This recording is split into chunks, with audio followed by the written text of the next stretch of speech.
Baie welkom by die voorlesing van die Afrikaanse Sabbatskoolles vir blindes en swaarsiendes. Hierdie lesse word voorsien deur die Wêreldkonferensie van die Sewende Dag Adventiste Kerk. Die voorlesing van die les word aan u gebring deur SSL in samewerking met Adventiste Wêreldradio Afrikaans en word voorgeles deur Marlena Nel.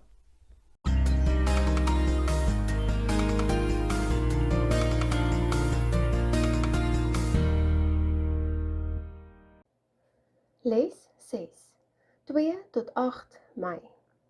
Gebedstryders. Kom ons open met gebed. Liewe Heer, ons kom na U met dankbare harte en ons sê vir U dankie, liewe Heer, dat U vir ons weer eens die voorreg skenk om uit U woord te bestudeer met behulp van hierdie studies. Liewe Vader, ons vra dat wat ook al ons mag leer, wat ook al die onderwerp mag wees, dat U ons geestelike hart en verstand mag open. Liewe Heer, dat U waarheid mag intree. Ons bid en vra dit in die naam van Jesus Christus alleen. Amen. Sabbatmiddag. Skrifverwysings vir hierdie week se studie. Daniël 2 vers 20 tot 23, Daniël 6 vers 10 en vers 11, Handelinge 20 vers 36, Genesis 5 vers 22 tot 24, Exodus 33 vers 15 tot 23 en Exodus 32 vers 31 en 32. Geheeteks. Psalm 116 vers 1 en 2 Nuwe Afrikaanse Bybel. Ek het die Here lief, want hy luister na my stem, my smeekgebed, ja, hy draai sy oor na my, en solank ek leef, sal ek hom aanroep. Psalm 116 vers 1 en 2. Wat dink jy sal gebeur as jy selde met 'n boesemvriend of 'n eggenoot praat? Eers bou die spanning langsamerhand op. Voor jy jou oë uitvee, gee die hegte band tussen jou en daardie persoon mee. Op 'n soortgelyke wyse is gebed van kardinale belang vir 'n hegte vriendskap met God. Dit is 'n onontbeerlike gewoonte in mense persoonlike stiltetyd lewe, een waaraan elke gelowige behoefte het en wat elkeen kan versterk. As ons nie dikwels en voortdurend bid nie, sal ons kort voor lank die Here versaak. In die Bybel leer ons van verskeie mense wat op uiteenlopende wyse met die Here gepraat het. By elkeen kan ons stil staan en 'n blik op die volgende kry. Hoe hul omgang met God hul vriendskap met hom beïnvloed het, hoe en waaroor mens kan bid, as ook hoe daardie Bybelkarakters se gebede ander se lewens geraak het. Dit is gewis so, jou gebedslewe het nie net 'n uitwerking op jou eie lewe nie, maar ook die van ander. Net soos Bybelstudie is gebed 'n onderwerp wat beide diepgaande en belangrik is, en omvattender as wat mens in slegs 2 weke kan dek. Hierdie week leer ons 'n aantal lesse by sommige Bybelkarakters, persone wat gebid het en aan ons toon dat gebed die kern ter handhawing van 'n sterk verhouding met God is. Kom ons leer uit hulle voorbeeld. Bestudeer hierdie week se les ter voorbereiding vir Sabbat 9 Mei. Sondag 3 Mei. Getroue Daniël. Daniël is een van die groot Bybelhelde. Die eerste verhaal oor hom is wel bekend. Lees gerus Daniël 1. In vers 8 sê dit vir ons, Daniël het hom voorgenem om nie met die koning se kos en wyn te verontreinig nie. Wat meer is, aangaande Daniël en sy 3 vriende sê die woord in vers 17, en hierdie jong seuns, hulle 4, aan hulle het God oordeelsvermoë gegee en ook insig in allerlei geskrifte en wysheid. Daniël kon alle visioene en drome begryp. So wysheid, insig en oordeelkundigheid is die soort eienskappe wat die Bybel aan Daniël toedig. Daniël 1 vers 20 sê vir ons, en in enige saak van wyse insig waarin die koning hulle ondervra het, het hy bevind dat hulle al die geleerdes en besweerders in sy hele koninkryk 10 maal oortref het. Hoofstuk 2 vers 14, vers 21, 23 en 48 sê vir ons, Daarop het Daniël aan Arioch, die owerste van die koninklike leiwag wat uitgetrek het om die wyse manne van Babel dood te maak, 'n slim en verstandige antwoord gegee. Hy tog verander die tye en die geleenthede. Hy sit konings af en stel konings aan. Hy verleen wysheid aan die wyse manne en kennis aan die wat insig het. U, God van my vaders, loof en prys ek, want U het my wysheid en krag verleen, en nou het U my bekend gemaak, wat ons van U afgesmeek het, want die saak van die koning het U ons bekend gemaak. Toe het die koning Daniël verhef en hom baie groot geskenke gegee en hom aangestel as heerser oor die hele provinsie Babel en as hoofowerste oor al die wyse manne van Babel. Daniël het hierdie eienskappe ontvang, omdat die gees van die heilige gode, wat in werklikheid die gees van die lewende God was, in hom was. Let op elke spreker sy godsdienstige oortuiging in die volgende verse.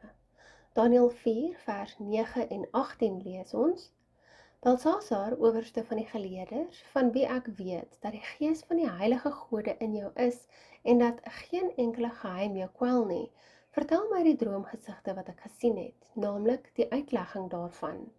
Dit is die droomgesig wat ek, koning Nebukadneser, gehad het, en jy, Belsasar, sê my die uitlegging, omdat al die wyse manne van my koninkryk my die uitleg nie kon bekend maak nie, maar jy is daartoe in staat, want die gees van die heilige gode is in jou.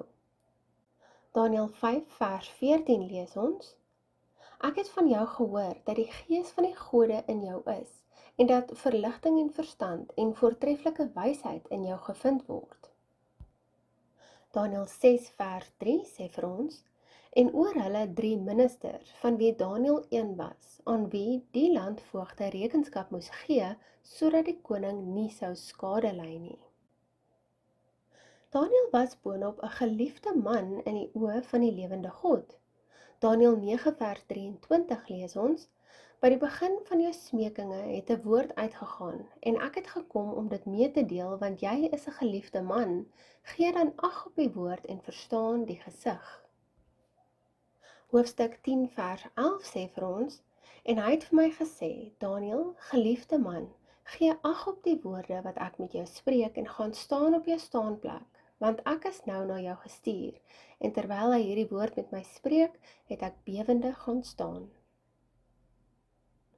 Met hierdie woorde, uitdrukkings en begrippe beskryf die woord iemand wat 'n rotsvaste en blywende verbintenis tot God gehad het. In hoofstuk 2, waar koning Nebukadneser 'n doodsdekreet oor alle wysgeers in Babylon uitvaardig, sien ons hoe dat Daniël hom tot die Here wend. Hy bid om genade in die vorm van 'n uitleg vir die koning se droom in vers 18. Toe God die koning se droom aan Daniël bekend maak, gaan die profeet onmiddellik oor tot gebed. Lees Daniël 2 vers 20 tot 23. Waarom het Daniël gebid en wat kan ons uit hierdie gebed leer? Ons lees Daniël 2 vers 20 tot 23.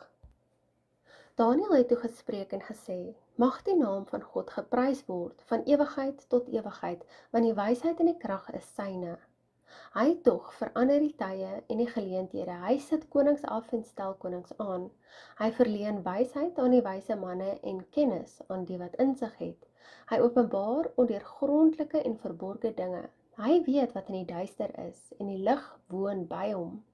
U, God van my vaders, loof en prys ek, want U het my wysheid en krag verleen, en nou het U my bekend gemaak wat ons van U afgesmeek het, want die saak van die koning het U ons bekend gemaak. Daniël 2 vers 20 tot 23. So gaan die jare verby. Met konings wat kom en gaan, bly Daniël egter 'n koninklike raadgewer. Die profeet word hoog aangeskryf in Daniël 6 vers 4, omdat 'n voortreffelike gees in hom was, met die gevolg dat die koning van plan was om hom oor die hele koninkryk aan te stel. Hoofstuk 6 vers 5 sê hy was getrou en geen nalatigheid of verkeerde handelinge was by hom te vind nie. Ten spyte van kollegas se bittere jaloesie en hul saamsweerdery teen hom in verse 6 tot 10, bly Daniël getrou en onverskrokke in sy gebedslewe. Lees Daniël 6 vers 10 en 11. Wat leer ons uit hierdie verse aangaande Daniël? Ons lees Daniël 6 vers 10 en 11. Hierom het koning Darius die bevelskrif in die verbod geskrywe. En net toe Daniël verneem dat die bevelskrif geskrywe was, het hy in sy huis gegaan, en hy het in sy bokamer vensters gehad wat oop was in die rigting van Jerusalem, en hy het 3 maal op 'n dag op sy knie geval en gebid, en lofprysinge uitgespreek voor sy God, net soos hy tevore gedoen het. Daniël 6 vers 10 en 11. Toe hy teëspoed in die gesig moes staar, het Daniël gebid. In hierdie verhaal bevind hy hom in gevaar, tog volhard Daniël in gebed. Die profeet is konsekwent. Hy doen dit 3 keer per dag, soos sy gewoonte is. Voorts bid hy altyd op dieselfde manier, 3 keer 'n dag, by 'n oop venster in die rigting van Jerusalem. Sy gebede het ook 'n fisiese komponent, want hy kniel. Daarbenewens bid Daniël met danksegging en smeking as sy fokus. In ag genome die swaard wat hier oor Daniël se kop gehang het, is ons verskonings om nie te bid nie gewis flou. Hoe so?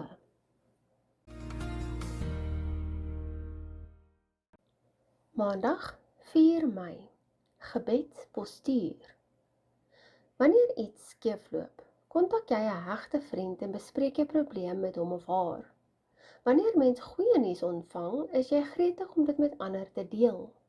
Net so kan ons ook die Here van ons wel en wee vertel.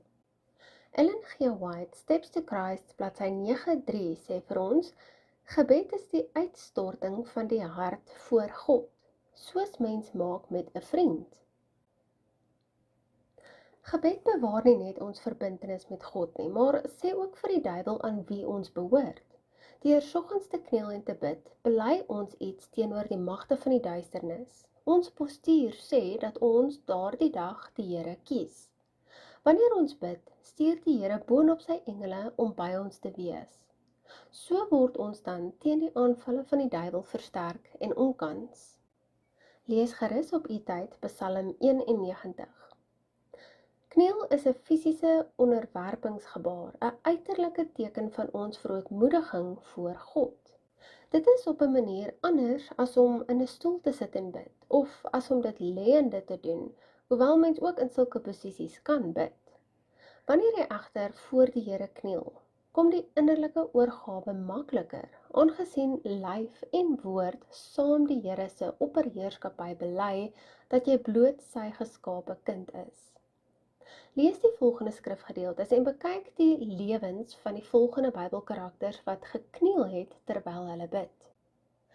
Daniël 6 vers 11 sê vir ons, en net toe Daniël verneem dat die bevelskrif geskrywe was, het hy in sy huis gegaan en hy het in sy bokamer vensters gehad wat oop was in die rigting van Jerusalem, en hy het 3 maal op 'n dag op sy knieë geval en gebid, en lofprysinge uitgespreek voor sy God, net soos hy tevore gedoen het. Lukas 22 vers 41 sê vir ons, en hy het hom van hulle afgesonder omtrent so ver as 'n mens met 'n klip kan gooi en neergekniel en gebid. Handelinge 7 vers 60 sê vir ons, en hy het op sy knieë neergeval en met 'n groot stem uitgeroep, Here, reken hulle hierdie sonde nie toe nie, en met die woorde het hy ontslaap.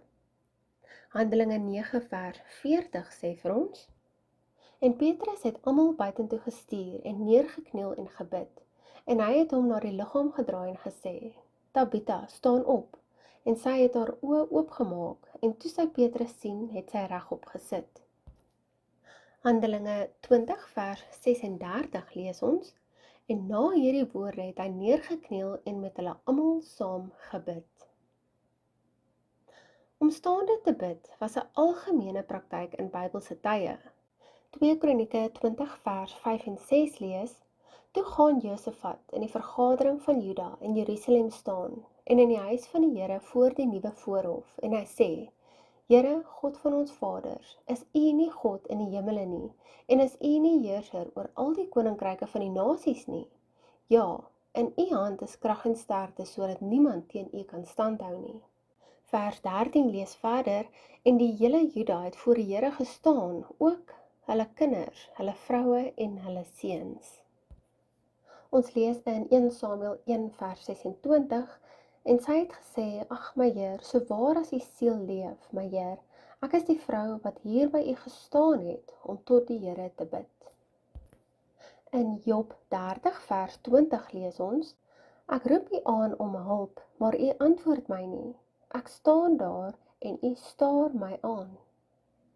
Lukas 18 vers 11 lees ons, en die fariseer het gaan staan en by homself so gebid, o God, ek dank u dat ek nie soos die ander mense is nie, rowers, onregverdigers, egbrekers of ook soos hierdie tollenaar nie.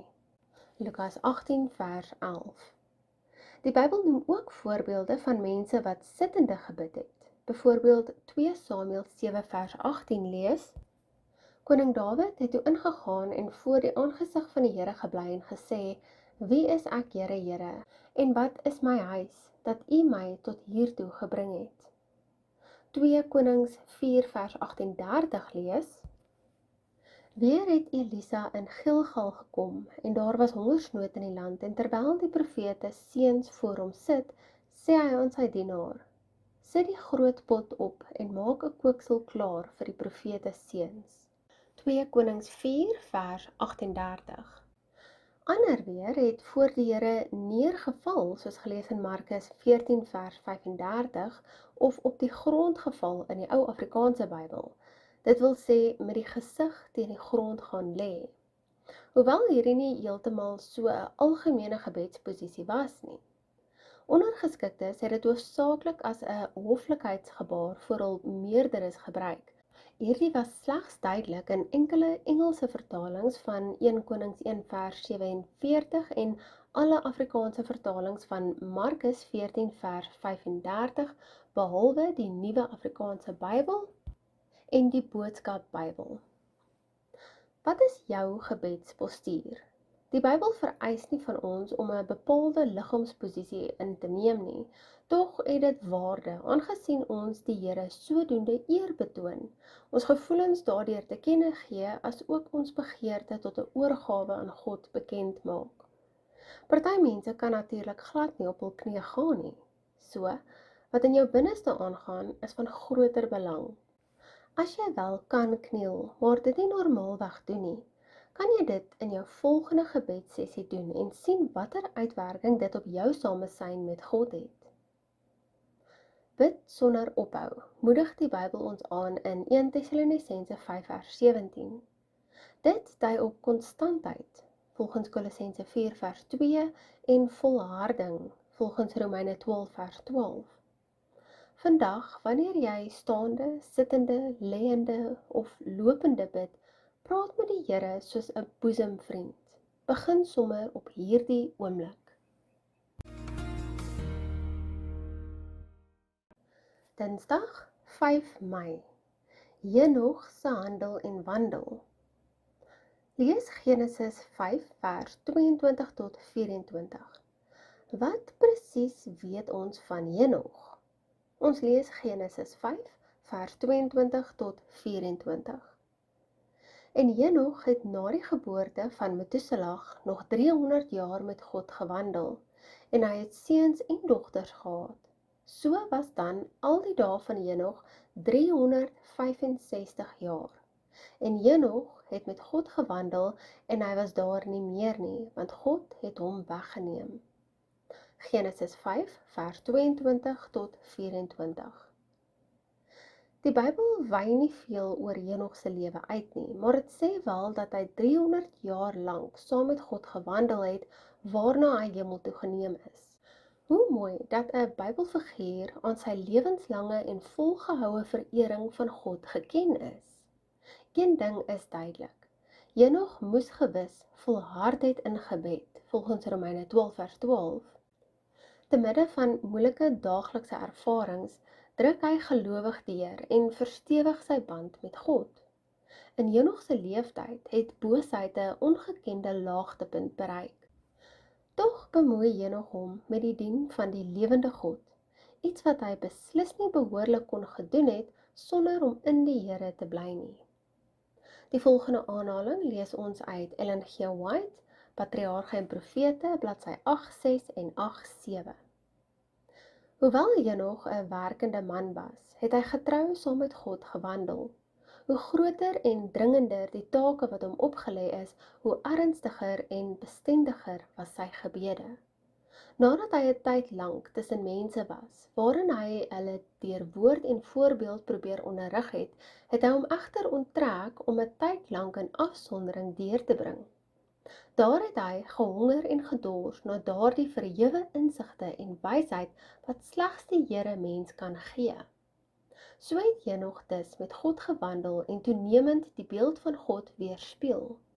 Selfs die goddelose is met ontzag vervul oor die afskynsel van die goddelike teenwoordigheid op sy gelaat. Ellen G. White, Patriarge en Profete, bladsy 86 en 87. Tog vra die Here nie dat ons soos kluisenaars en monnikke moet lewe nie, so afgeskyf van die wêreld dat ons van geen nut vir ander aardbewoners is nie.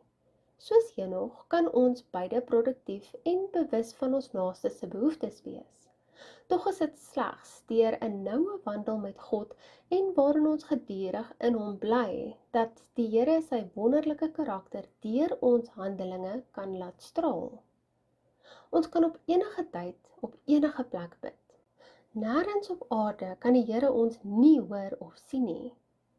Psalm 139 vers 7 tot 12 lees soos volg: Waar sou ek heen gaan van u gees en waarheen vlug ek van u aangesig?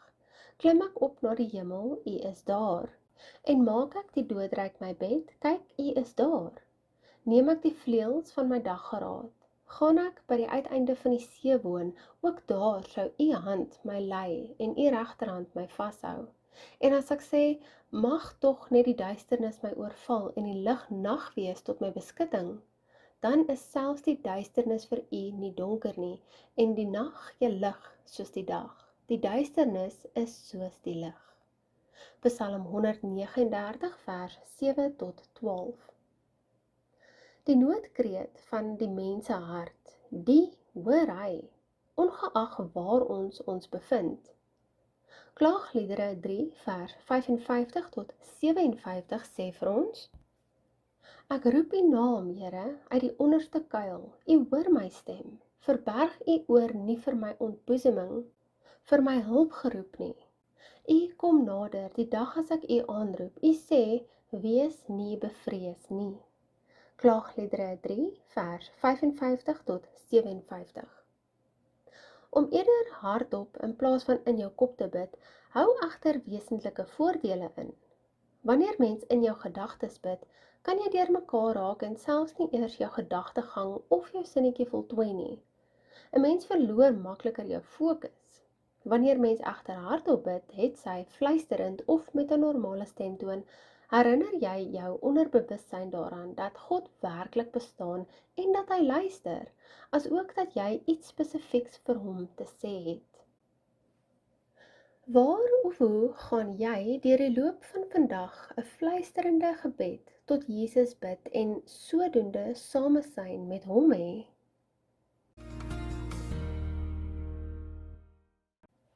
Woensdag 6 Mei. Moses, 'n godvreesende leier. Alhoewel Henog tydelik 'n ongelooflik hegte verhouding met God gehad het, weet ons meer van Moses se verhouding met die Here. Ons kan selfs etlike gedeeltes lees waarin Moses se gesprekke met God opgeteken is. Naarmate ons elke triomf of teëspoed van hierdie nederige leier se lewe van nader bekyk, word dit keer op keer duidelik dat die enkel belangrikste deel van Moses se lewe en die geheim tot sy sukses as 'n godvreesende leier, sy konstante kommunikasie en vaste verhouding met God was.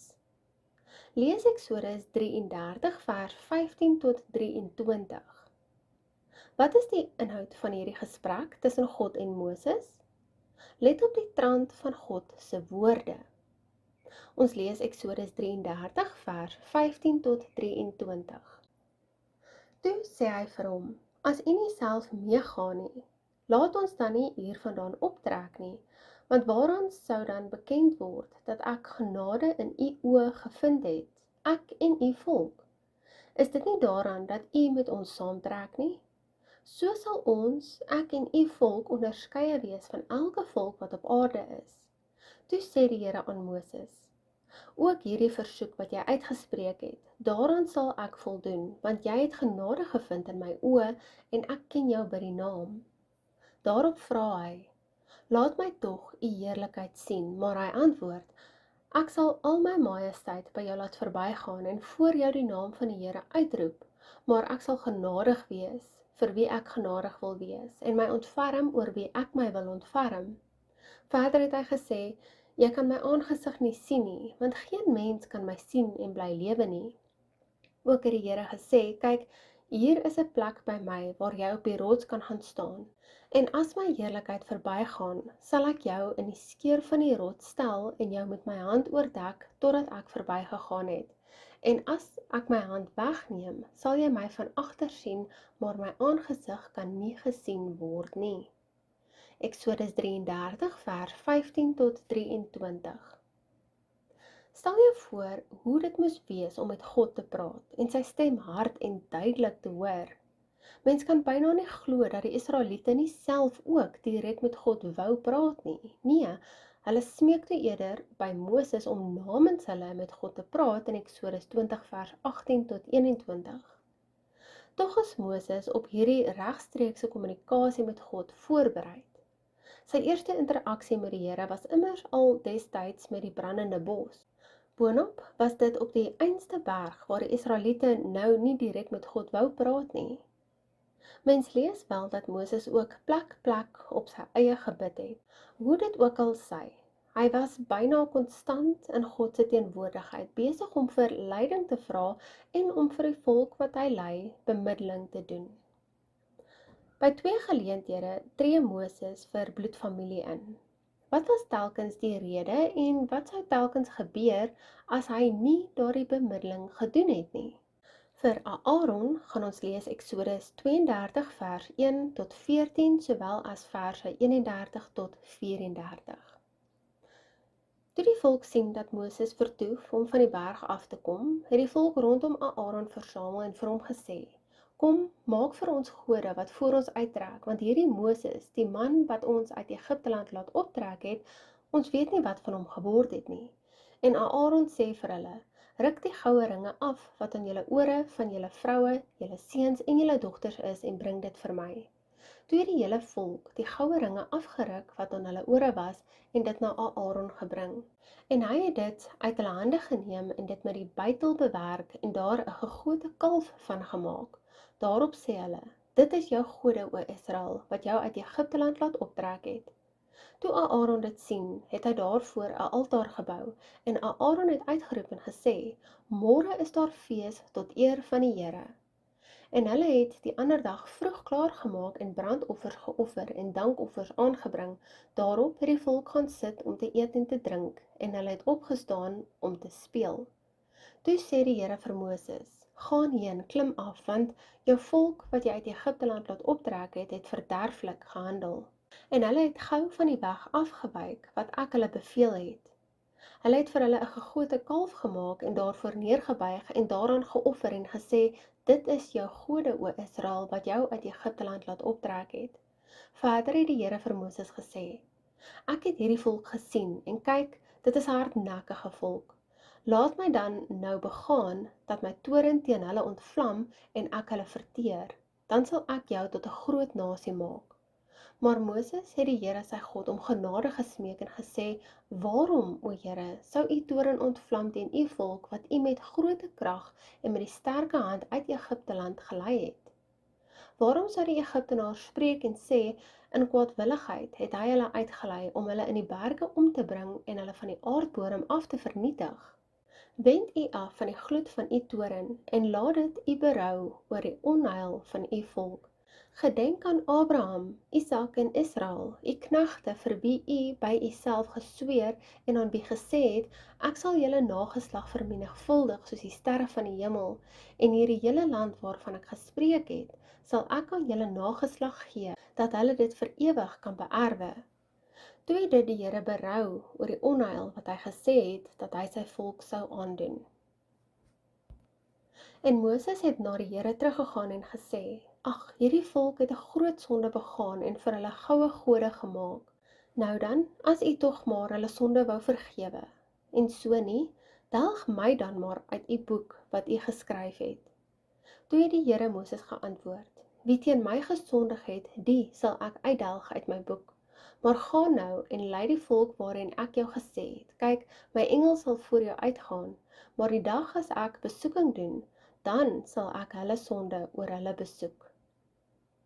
Die volgende vers lees ons uit Deuteronomium 9 vers 20. Ook was die Here baie toornig op Aaron, sodat hy hom wou verdelg, maar ek het ook vir Aaron in die tyd gebid. Hierdie gedeeltes was dan met betrekking tot Aaron. Die volgende vers is met betrekking tot Miriam, en ons lees Numeri 12 vers 13. En Moses het die Here aangeroep en gesê, o God, maak haar tog gesond. Numeri 12 vers 13. Besonder merkwaardig is Moses se intrede vir Miriam, in ag genome dat sy jaloers op hom was en hom derhalwe swak behandel het. Moses kon nie eenvoudig teruggestaan het, toegelaat het dat God sy oordeele oor Miriam en Aaron bring. Hulle het dit immers verdien. Moses is egter 'n vergewensgesinde mens. Hy doen voorbidding vir sy suster, vra dat die Here haar sal genees. Wat 'n kragtige voorbeeld bespeer mens hier in Moses se optrede van God wat sondaars begenadig. Lees Matteus 5 vers 44 en Kolossense 3 vers 13. Hoe leer mens om te doen wat hier van ons gevra word? En waarom is dit so belangrik dat elkeen van ons dit wel doen? Ons lees en sluit af met Matteus 5 vers 44 en Kolossense 3 vers 13. Matteus 5 vers 44. Maar ek sê vir julle, julle moet jul vyande lief hê, seën die wat julle vervloek, doen goed aan die wat vir julle haat, en bid vir die wat julle beledig en julle vervolg. Kolossense 3 vers 13. Verdra mekaar en vergewe mekaar, en as die een teen die ander 'n klag het, soos Christus julle vergeef het, so moet julle ook doen. Donderdag 7 Mei. Voorbidding vir 'n volk. Lees Eksodus 32 vers 31 en 32. Wat leer ons hier uit oor Moses en gebed? Ons lees Eksodus 32 vers 31 en 32.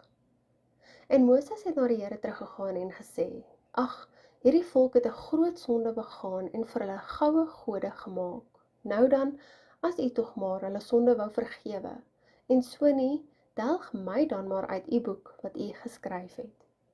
Eksodus 32 vers 31 en 32. Keer op keer het Moses onomwonde vir die volk van God ingetree.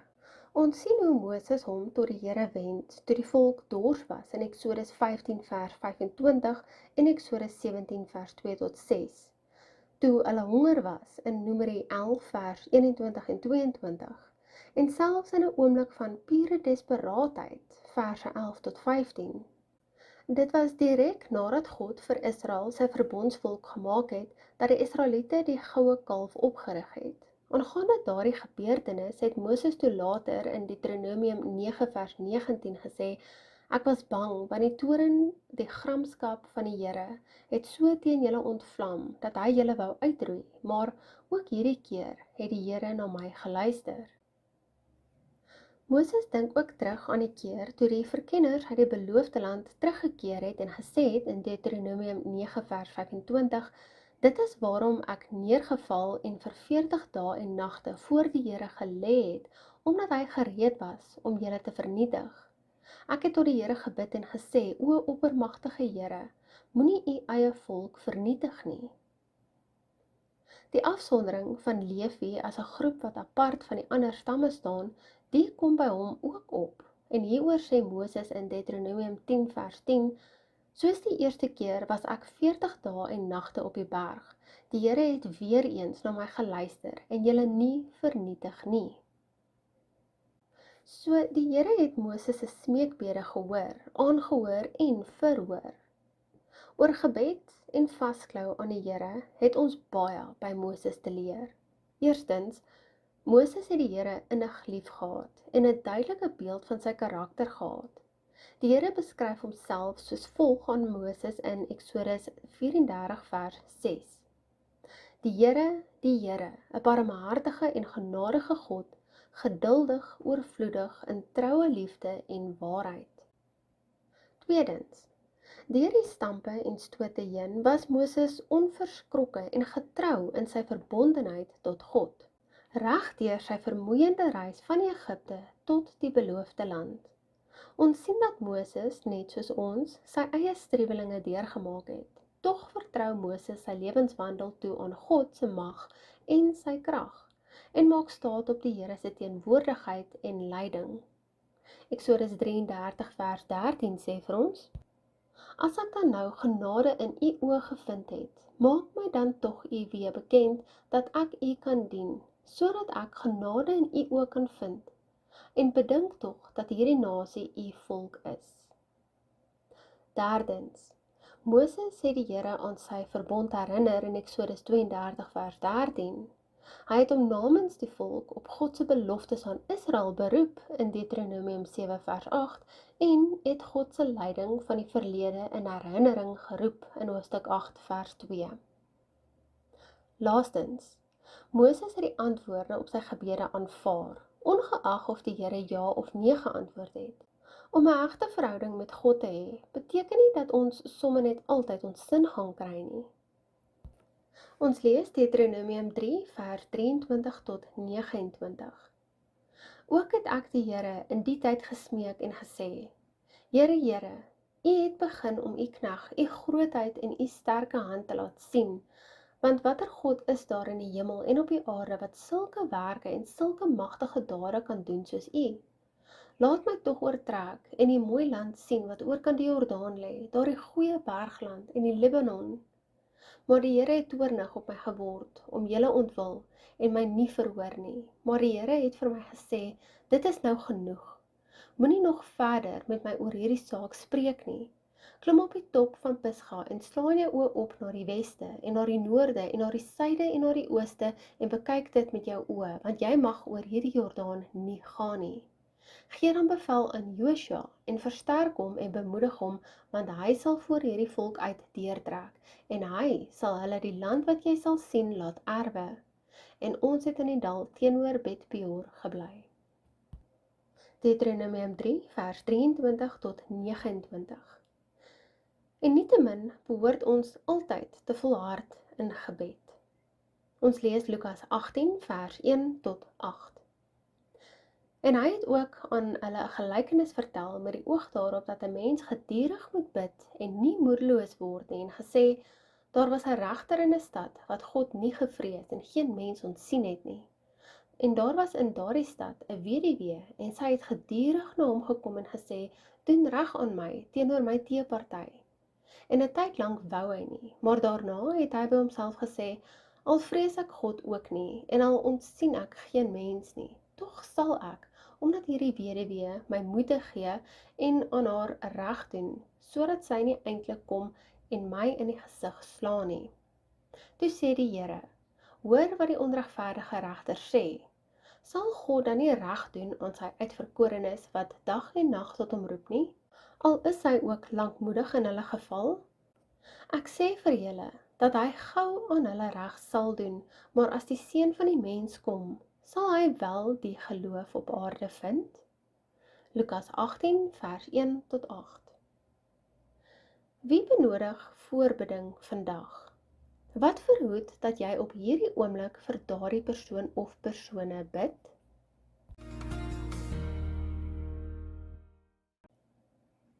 Vrydag 8 Mei vir verdere studie. Op die keper beskou, behoort ons te bid, omdat ons die Here so innig lief het, omdat ons nie anders kan as om ons hele lewe met hom te deel nie. Ons vreugdes en oorwinnings, ons laste en ons bekommernisse, ons versoeke en ons daaglikse behoeftes. Die volgende aanhaling lees ons uit Ellen G. White, Skrede na Christus, bladsy 99 en 100. 'n Mens kan so na aan God leef, dat jy jou met elke onverwagse beproewing jou vanselfsprekend tot hom wend, net soos sonneblomme wat draai na die son. Hou jou begeertes en jou vreugdes, jou smarte en jou sorge, al jou vrese altyd deur voor die Here. Vir hom is dit nie 'n las nie. Jy kan hom nie daarmee vermoei nie. Hy wat weet hoeveel hare op jou kop is, staan nie apaties teenoor sy kinders se behoeftes nie. Ons sorge, selfs die uitspreek daarvan, roer die tere Vaderhart ten diepste. Lê alles wat jou pla voor die Here neer. Niks is te groot vir hom om te dra nie. Neem in ag dat hy die hele aarde in stand hou, dat hy as regeerder oor alles die gaanse heelal se sake behartig. Niks wat enigsins met ons vrede te maak het, is so klein dat hy dit sal miskyk nie. Nie 'n enkele lewenservaring is te duister vir die Here om te gryp nie. Geen innerlike stryd is verberg en vir hom te moeilik om te ontrafel nie.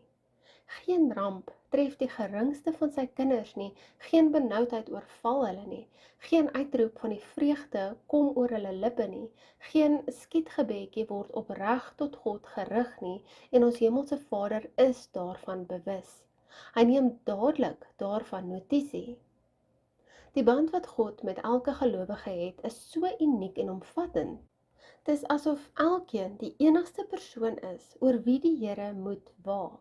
Die enigste persoon vir wie God sy geliefde seun gegee het. Ellen G. White, Skrede na Christus, bladsy 99 en 100. Vraag vir bespreking. Vraag nommer 1. Hoe sou jy gebed beskryf? Is dit iets moois of is dit 'n las? En waarom voel jy so daaroor? Vraag nommer 2.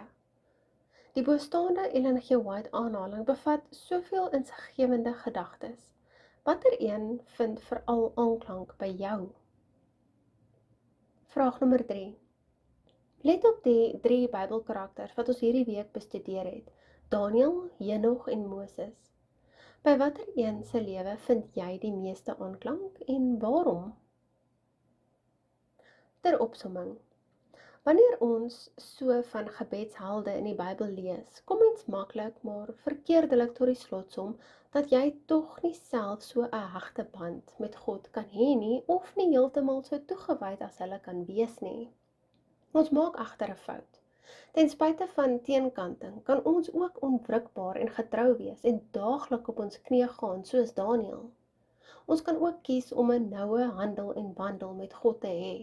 Ons kan ons, soos Henog, eers tot die Here wend voordat ons die take van ons roepings en beroepe uitvoer. Ons kan ook diegene binne ons invloedssfeer lei. Ons kan vir ons gesinne en die mense van ons gemeenskap voorbidding doen, soos Moses, deur te kies om in die skaduwee van die Allerhoogste te vertoef, deur te bly in hom wat ons leidsman en boesemvriend is. Kom ons sluit af met gebed. Liewe Here, ons kom weer eens met dankbare harte na U. Ons sê vir U baie dankie vir hierdie lesse wat ons vandag kon leer. Dankie vir die voorbeelde waarna ons kan kyk. En dankie vir die herinnering, liewe Heer, dat ons kan nie net 'n verhouding met U hê deur te lees nie. Ons moet met U gesels. Liewe Heer, deur ons harte oop te maak vir U elke dag, om ons gedagtes met U te deel, dit is waar die geheim lê. Dit is wat baie mense nie verstaan nie, liewe Vader, want as daai verhouding eers begin, as ons eers met U begin gesels, is daar iets so spesiaal wat begin blom, iets so spesiaal wat begin vorm, en ons bid en ons vra dat U elkeen van ons harte mag aanraak, en help ons dat ons ander mag leer. Die weer om U te leer ken en om 'n hegte band met U te bou, begin met daai eerste tree van gebed. Bly asseblief naby aan ons, liewe Vader, help ons dat ons nie sal vergeet nie, en help ons dat ons die tyd sal maak om met U te gesels. Ons bid en vra die dinge nie oor ons verdien nie, maar in die naam van Jesus Christus alleen. Amen.